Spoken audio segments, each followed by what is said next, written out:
au Shabbat, nous avons deux parachutes. En fait, nous avons la parachute de Matot et la parachute de Massé. Et on termine par là le Chumash Bamidbar. En effet, selon notre tradition, le calendrier est organisé de telle façon que le Shabbat avant Tisha B'Av, c'est-à-dire en fait Shabbat prochain, qui est le même, qui est Tisha B'Av lui-même, le jeûne étant repoussé au lendemain, on doit lire la première paracha de Dvarim parce qu'il y a dedans des remontrances, des tochachot que Moshe Rabbeinu a fait au Ham Israël, de toutes les fautes du désert. Alors, donc, dans ce Shabbat, nous terminons le Chumash de Bamidbar en lisant deux parachutes à la fois, et la paracha de Matot et dans la paracha de Massé. Et ces deux parachutes tournent autour d'Eretz Israël. Les deux parachutes de Matot et Massé tournent autour d'Eretz Israël. Alors, c'est significatif à plusieurs niveaux. Premièrement, parce que ça veut dire qu'on arrive à la fin du désert. C'est ça que ça veut dire. À la fin du désert. Ben oui. Puisque le but était de rentrer en Eretz Israël. Malheureusement, à cause de la faute des explorateurs, on a tourné en rond pendant 40 ans. Et voilà que ça se termine. On sait que le Chumash Dvarim et la répétition sur la plupart des choses de la Torah par Moshe Rabbeinu, alors qu'on est à l'entrée d'Eretz Israël. On est de l'autre côté du Jourdain. Donc, le livre de Bamidbar, que nous terminons ce Shabbat, va donc parler d'Eretz Israël, puisqu'il va préparer le peuple à son entrée dans le pays qui lui a été promis. La génération de la sortie d'Égypte aurait dû rentrer en Eretz Israël, et elle aurait dû, en fait, elle-même se préparer à l'entrée en Eretz Israël, ce qui n'est pas arrivé à cause de la faute des explorateurs, malheureusement.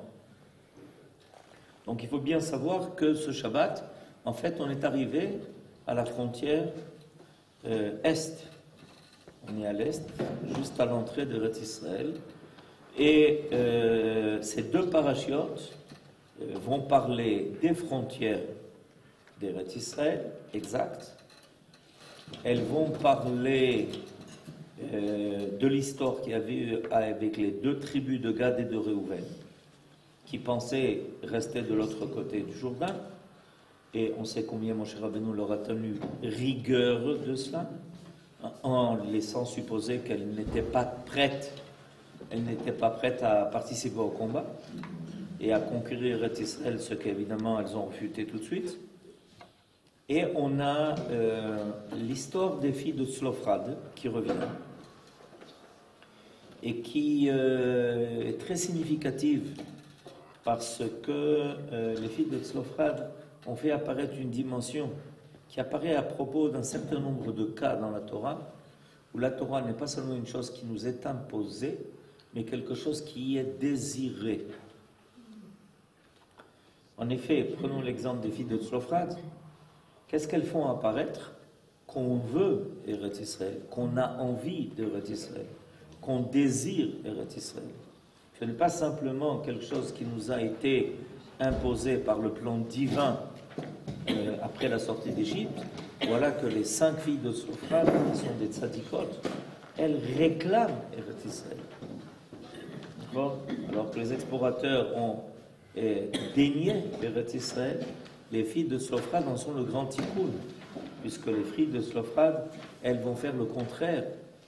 Elles vont dire, mais comment on ne peut pas imaginer un seul moment, un seul instant, qu'on ne nous donne pas une part sur cette terre, comment on désire.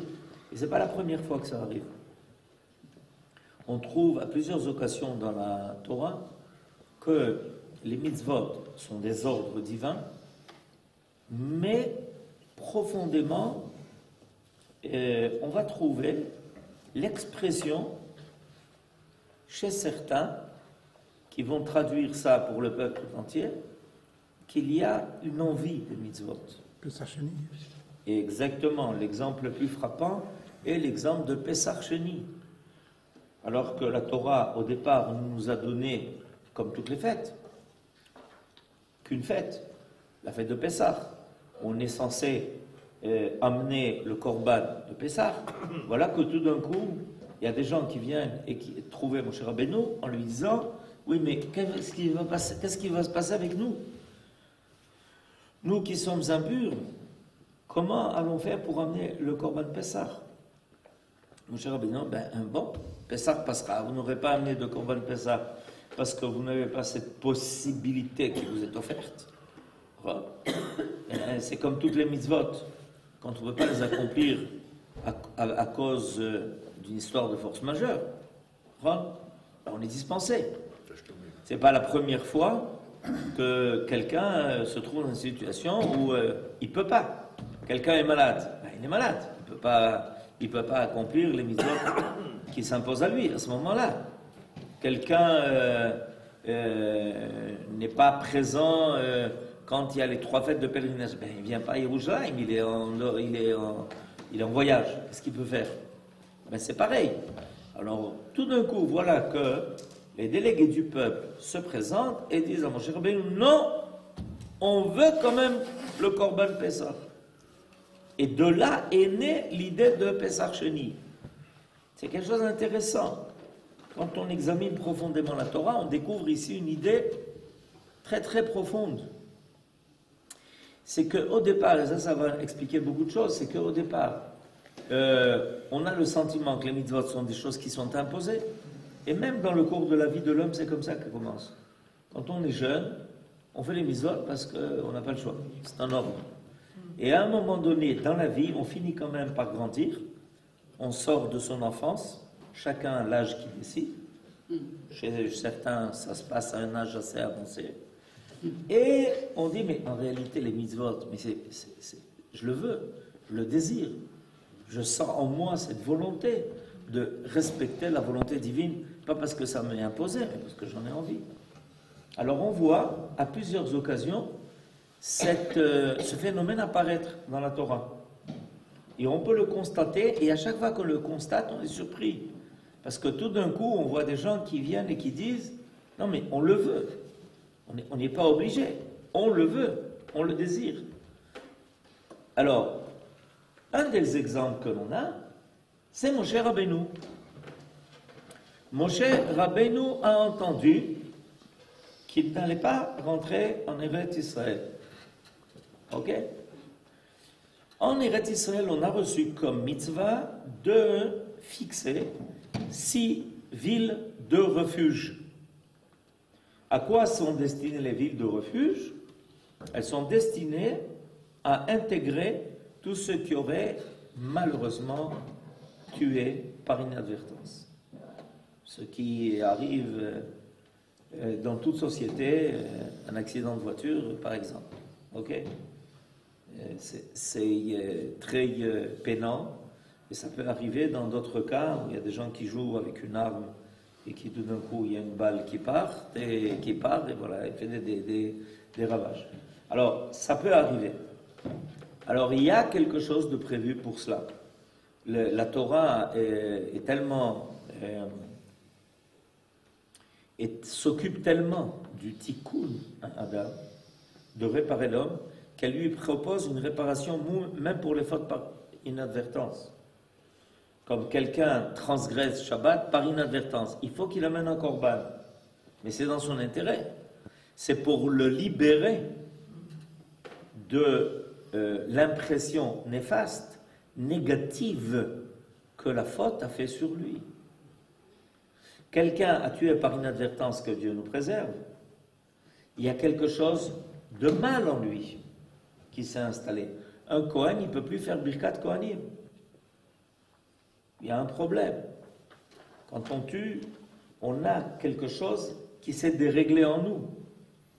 Et voilà que la Torah va aider celui qui a fait cette chose si grave que de porter atteinte à la vie d'autrui. Voilà que la Torah lui indique le moyen du tikkun, de la kapara, en lui disant d'aller dans une des villes de refuge. Alors, 3 du côté ouest du Jourdain, 3 du côté est du Jourdain, et ces villes de refuge-là, c'est de ça qu'on va parler maintenant. Ve'et harim asher titnu la leviim, et shesh are amiklat, asher titnu lanus shama arotzeach, ve'alehem titnu 42 harim. Alors, il y a 6 villes de refuge, et il y a en plus 42 villes qui sont attribuées par les tribus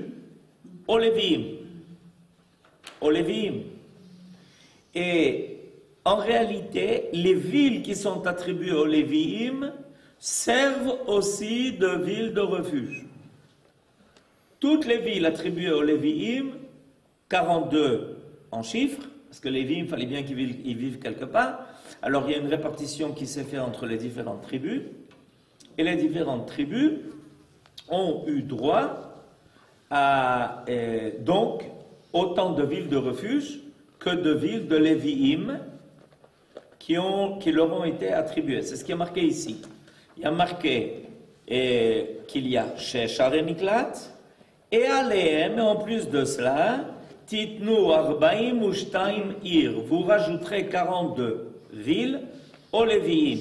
Kol et Harim Asher Titenu la Lévi'im, et l'ensemble donc de ces villes-là, Arbaim Ushmone Ir et En Vet Migrashehen. En tout, ça fera 48. 6 villes de refuge, plus 42 villes données aux Lévi'im qui servent aussi de Harémiklat, 2 villes de refuge, en tout 48. Alors, Rabbi Yitzhak Abrabanel remarque, c'est que Moshe Rabbeinu était affligé. Parce qu'après avoir eu tant de mal à faire sortir les enfants d'Israël de l'Égypte, et après les avoir conduits pendant 40 ans dans le désert, ils n'auraient pas le bonheur de voir leur allégresse en les faisant entrer dans leur pays. C'est alors que Akadosh Baruch Hu qui va le consoler et lui ordonner de dire aux enfants d'Israël toutes les mitzvot qui sont liées à la terre. C'est-à-dire que Moshe Rabbeinu, il a eu droit à un cadeau. Il ne rentre pas en Eretz Israël, mais c'est lui qui va transmettre au Béné Israël les mitzvot concernant Eretz Israël. Ça pourrait aussi renforcer sa peine. Tu n'aurais pas eu l'occasion de les accomplir. Il avait quand même un espoir. Mais il y a un principe. Uneshalema parim sefaten. Qu'est-ce que l'on fait tous les jours? Ça convient tout à fait au jour où on est, Rosh Chodesh Av. On lit la paracha des korbanot. On n'est pas capable d'amener les korbanot. Mais au moins, on récite la paracha des korbanot. Parce que, en fait, le principe est que quand quelque chose ne peut pas être accompli de façon concrète, on peut au moins en parler. Et le fait d'en parler, c'est ce qu'on a fait pendant 2000 ans. On a parlé d'Eretz Israël, imaginez-vous. Qu'est-ce qu'on a fait pendant 2000 ans? On a parlé d'Eretz Israël. Et on a fini par y arriver. Comme Moshe Rabbeinu. Alors, les enfants d'Israël ne pouvaient pas savoir quels étaient les mitzvot qu'ils auraient à accomplir en Eretz Israël sans Moshe Rabbeinu. Donc Moshe Rabbeinu est devenu la source des mitzvot aussi qui seraient accomplis en Eretz Israël. Quand, après qu'ils aient franchi le Jourdain, on posait des questions sur les mitzvot à accomplir en Eretz Israël, alors on demandait à quelqu'un, mais est-ce que tu sais qu'est-ce qu'on doit faire? Lui dirait, mais bien sûr, c'est comme ça qu'on doit faire. Et d'où tu sais? Ben, c'est ce que Moshe Rabbeinu a dit. C'est-à-dire qu'on rappelait Moshe Rabbeinu, même pour les mitzvot qui étaient accomplis en Eretz Israël. En dehors de cela, il lui confia encore 5 missions, sans compter l'exhortation à contempler le pays. Akadosh Baruch Hu a donné à Moshe Rabbeinu un grand cadeau. Il lui a fait voir tout le pays d'Eretz Israël. Premièrement, alors il lui a quand même donné encore 5 missions qui l'ont fait participer à l'entrée des Béné Israël en Eretz Israël. Premièrement, conquérir et déshériter les 7 nations. Deuxièmement, déterminer ses frontières. Troisièmement, le partager entre les 12 tribus en donnant à chacune sa part. Quatrièmement, désigner les villes des Lévi'im. Et cinquièmement, fixer les villes de refuge. On sait qu'un homme ne peut pas accomplir toutes ces tâches seul, mais qu'il doit les imposer à d'autres. C'est ce que fit Moshe Rabbeinu. Et c'est ce qui lui fut compté comme s'il en avait été le seul exécutant. Et à ce moment-là, Moshe Rabbeinu s'est senti au moins choutaf. L'idée extraordinaire que nous donne Rabbi Yitzhak Abravanel et que Akadosh Baruch Hu savait la peine de Moshe Rabbeinu. Il connaissait sa peine. Il savait combien pour lui c'était difficile de ne pas rentrer en Eretz Israël. Alors il en a quand même fait l'associé. Il en a quand même fait le choutaf. Il lui a donné des possibilités de participer, d'être actif en enseignant au moins les halachot, sans compter le fait que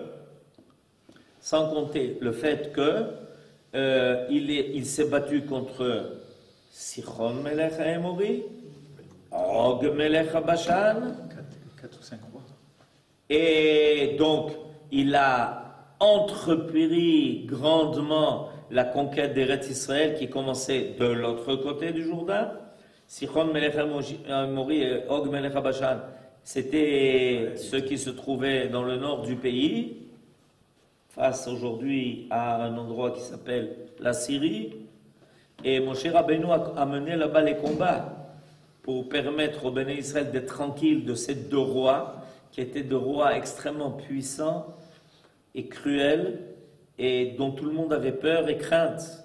Et ensuite, la conquête d'Eretz Israël a été beaucoup facilitée grâce à l'intervention de Moshe Rabbeinu. Alors on voit que Moshe Rabbeinu a plusieurs... C'est-à-dire qu'Akadosh Baruch Hu, il a quand même donné à Moshe Rabbeinu la possibilité d'être, comment dirais-je, associé à tout cela.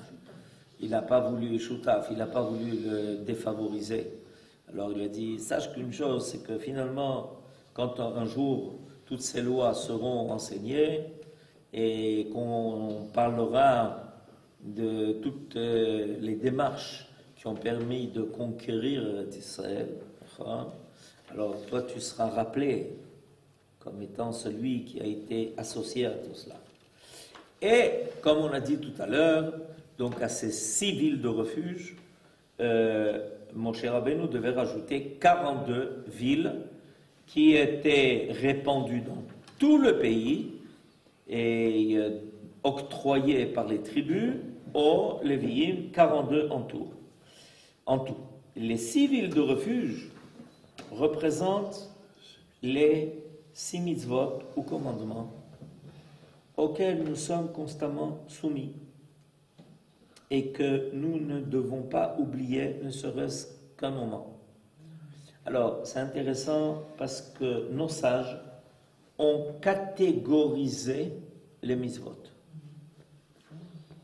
Il y a des mitzvot qu'on accomplit une fois dans l'année. Sonner du shofar, Rosh Hashanah, ou construire une soukha à Sukkot, ou prendre le lulav, etc. Donc ce sont des mitzvot qui sont assez rares. Il y a des mitzvot qui reviennent toutes les semaines, Shabbat. Il y a des mitzvot qui reviennent tous les mois, Rosh Chodesh, comme aujourd'hui.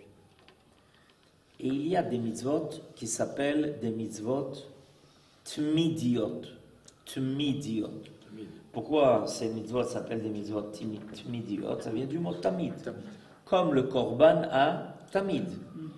Il y a un sacrifice qui était offert tous les jours, sans interruption, 365 jours dans l'année, au Bet Hamikdash, le korban à tamid. Il y avait ensuite des korbanotes qui étaient rajoutés. Tzarich haya lehosif. C'est pour ça que ce korban s'appelle korban à Moussafin, korban Moussaf. Comme aujourd'hui, Rosh Chodesh, comme demain, Shabbat. Il en est de même au niveau des mitzvot. Et il y a des mitzvot qui s'appellent des mitzvot tmidiot. Elles sont permanentes. Et elles sont 6 en tout. Lesquelles? Les voici. Premièrement, croire en Akadosh Baruch Hu. Deuxièmement, nier l'existence de tout Dieu étranger. Troisièmement, proclamer son unité. Quatrièmement, l'aimer. Cinquièmement, le craindre. Et sixièmement, ne pas nous laisser séduire par les pensées de notre cœur et par la vue de nos yeux. Velo taturo achare levavchem et achare enechem. Pour l'auteur du Sfat Emet, les civils de refuge correspondent aux 6 mots du verset Shema Israël, Hashem Elokeinu, Hashem Echad. C'est-à-dire qu'en réalité, ces civils de refuge faisaient allusion à l'obligation de réparer ce que la personne a transgressé en n'ayant pas devant lui la conscience de la présence de Dieu dans tout. Quel est le but du Shema Israël? Shema Israël, Hashem Elokeinu, Hashem Echad. C'est d'être conscient que Dieu est présent en tout temps, partout, à tout moment, pour chaque chose. Et si on a une crainte de Akadosh Baruch Hu et qu'on l'aime, Ve'ahavta et Hashem Elokecha, il est clair que sa conduite va être prudente. La conduite de l'homme va être influencée du sentiment de la présence de Dieu. Et quand quelqu'un va dans une de ces villes de refuge, c'est précisément parce qu'il a oublié ça, parce qu'il n'a pas été conscient de cela. Des fois, son manque de prudence vient de quoi, son manque de prudence? Il vient précisément de sentiments qui le mettent et qu'il n'a de donner à compte à personne. Alors c'est pour ça que selon le Sfat Emet, l'idée des civils de refuge, 6 correspond aux 6 mots du Kriyat Shema. Si tu veux éviter de te trouver dans une situation qui t'amène à devoir ensuite faire un grand tikkun, comme celui des villes de refuge, Aré Miklat, si tu veux éviter cela, quand tu fais Shema Israël, n'oublie pas de prendre sur toi, d'avoir toujours cette idée en face de toi, l'idée de la présence divine. Pour l'auteur du Sfat Emet, les civils de refuge correspondent aux 6 mots du verset Shema Israël, tandis que les 42 villes représentent les 42 mots du passage Ve'ahavta. En tout, 48. Gematria Moach. C'est là que c'est Vedibarta Bam Beshivtera Bevetecha. C'est là que doit apparaître le Moach de l'homme. À quoi ta pensée est occupée?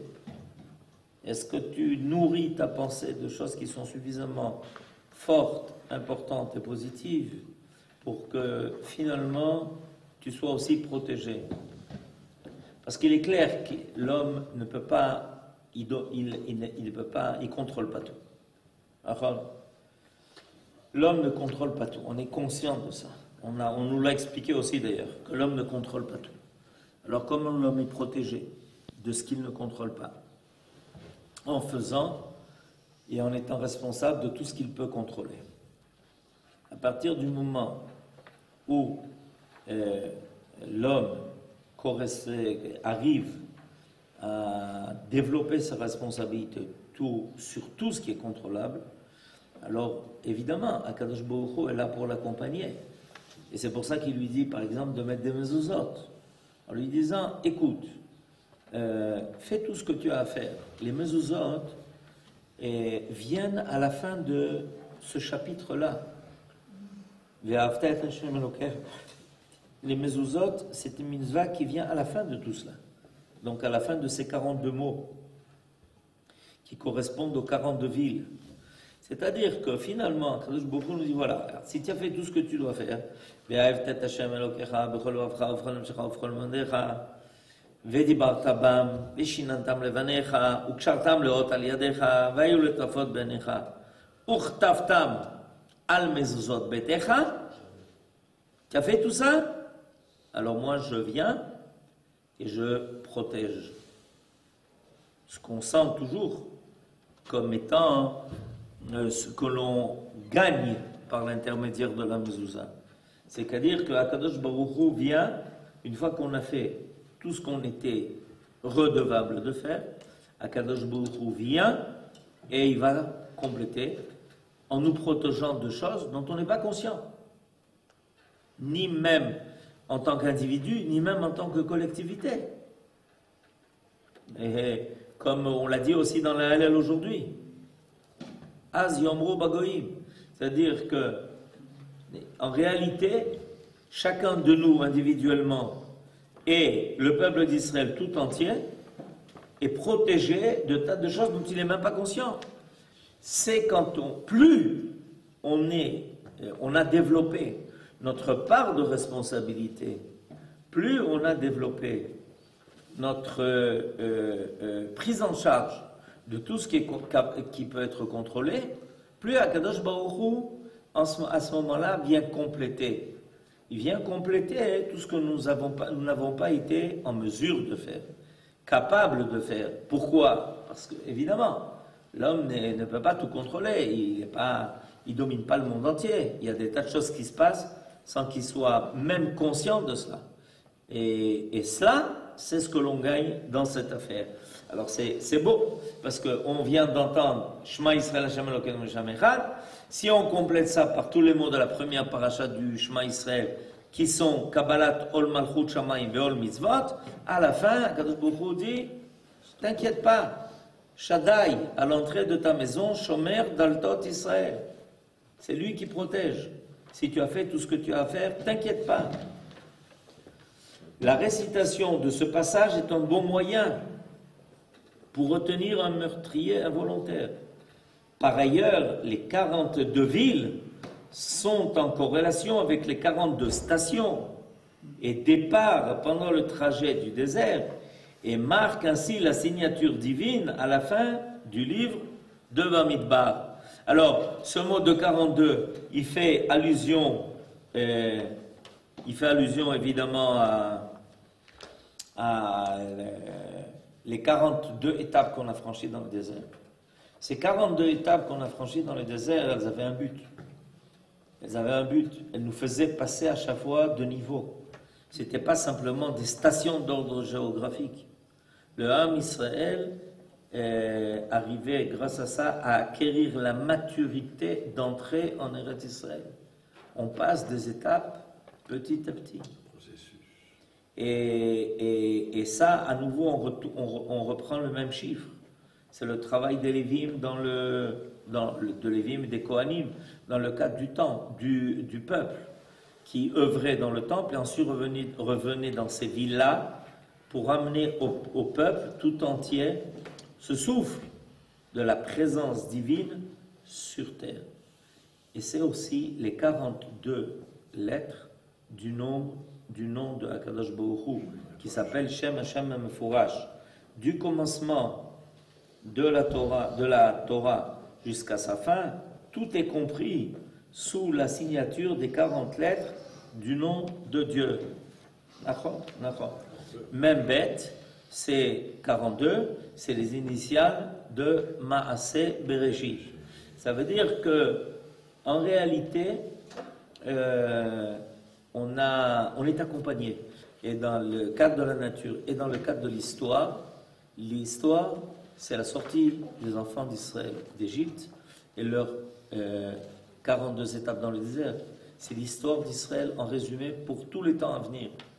On est accompagné par quoi? Par le nom de Dieu. C'est-à-dire par sa présence, par sa force, par ce qui nous guide. Et ça, on devra le concrétiser quand on va rentrer en Eretz Israël, en installant au cœur de la vie du peuple sur sa terre le cerveau. Cerveau, c'est Moar. Moar, c'est 48 en Gematria, comme toutes les villes qui ont été données aux Lévi'im. Il faut installer au cœur de notre vie, de notre peuple, de sa vie sur cette terre-là, il faut installer quelque chose qui fait apparaître non seulement la science de l'homme, mais surtout la science de Dieu, pour que ce peuple puisse réussir et que lui soient évités tous les écueils et les obstacles, et qu'il puisse réussir à remplir son rôle et atteindre le but qui lui aura été fixé. Voilà de ce que l'on apprend de cette paracha. C'est une paracha extrêmement importante. Et je voulais simplement terminer parce que j'ai commencé en disant que Moshe Rabbeinu, il a prouvé son amour de Eretz Israël, et premièrement par les mitzvot que Akadosh Baruch Hu lui a demandé de lui enseigner, mais plus que cela. Il a déjà désigné les 3 villes de refuge qui seraient à l'est du Jourdain, bien que ces villes de refuge ne pouvaient commencer à intégrer qu'une fois que les 3 villes de refuge seraient établies de l'autre côté du Jourdain. Alors, donc il y a eu quelque chose qui s'est fait ici a posteriori. Mais Moshe Rabbeinu a dit, mitzvah abaleyadi, si j'ai l'occasion qui se présente à moi, je ne le fais pas parce que je suis tenu. Il n'était pas tenu. Il n'était pas tenu. En réalité, c'est dans le sens inverse que ça marchait. Il fallait d'abord placer ici les 3 villes de refuge qui étaient du côté ouest du Jourdain, et c'est seulement après que devaient être établies les 3 autres villes qui se trouvaient du côté est du Jourdain. Mais Moshe Rabbeinu n'a pas pu attendre. Dès que s'est présentée à lui cette occasion, cette possibilité, il les a déjà désignées géographiquement, il les a placées, désignées, bien que ces villes n'ont plus commencé à œuvrer, à remplir leur rôle, qu'une fois que les Bnei Israël rentreraient, finiraient de conquérir la terre et de s'y installer. Et à ce moment-là, a posteriori, les villes que Moshe Rabbeinu avait désignées commenceraient à fonctionner. Mais ça nous prouve une des choses, une fois de plus, ce dont on a parlé tout à l'heure, une de ces choses-là qu'on ne fait pas parce qu'on est obligé, mais parce qu'on le veut, parce qu'on le désire. Et ce n'est pas par hasard que ces parachiotes-là sont toujours dans les 3 semaines entre le 17 Tammuz et le 9 Av. Parce qu'il y a un grand tikkun ici. Il y a une façon de nous faire appréhender comment on doit réparer, finalement. Comment on doit réparer. Ce qui, malheureusement, a occasionné la destruction, l'exil, et ce dont jusqu'à aujourd'hui on s'afflige. Et on en prend encore le deuil, parce que ça n'a pas encore fini d'être réparé. Et ce n'est pas par hasard que ces parachiotes-là, qui parlent essentiellement d'Eretz Israël, apparaissent dans ce temps-là, entre le 17 Tammuz et le 9 Av, pour nous dire, voyez, regardez, combien on trouve déjà dans le désert ceux qui avaient compris qu'était la valeur de l'entrée en Eretz Israël, et des mitzvot qu'on pourrait y accomplir, et finalement, de cette vie idéale que le peuple d'Israël doit vivre, à tel point qu'on s'occupe de tout, y compris de ce qui sera fait par inadvertance.